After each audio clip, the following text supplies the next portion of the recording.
Something that I talk about a lot is our self-talk and the stories we tell ourselves. Because a lot of the time, the stories we're telling ourselves, we aren't even listening to. It's like on autopilot, or it's just like this habitual flow of constant negative energy. And remember that for every action, there's a reaction. And if you're going to put out that negative energy into the world, you can't really expect positive energy to come back to you.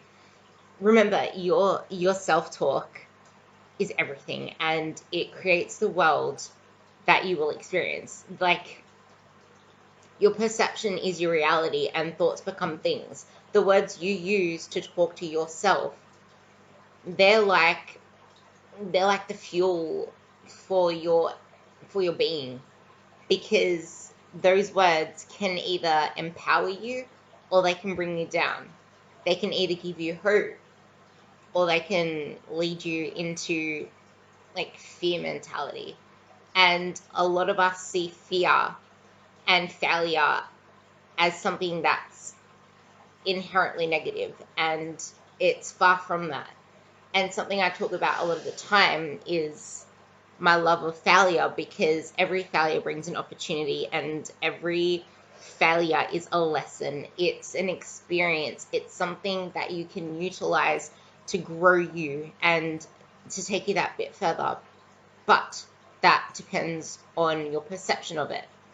When you change the way you look at things, the things you look at change. And your words, your self-talk, your narrative that's going on in your head, they are fuel for every thought, every emotion, every decision, every action, because thoughts become things. Thoughts, they become your decisions. Like, you have to then act on those decisions, and it all stems from the thought. And this constant process inherently forms your identity and the way that you see yourself. They underline the quality of your actions, and the positive and the negative. So do what you do on purpose, with purpose, and do everything with intention, because the more active a participant you are in the words that you choose in your mind, they have that power to truly enhance your own life. Harness it. Take control back. Don't leave your life in the hands of shit you can't control. Because, like, trying to control the uncontrollables just brings unnecessary stress.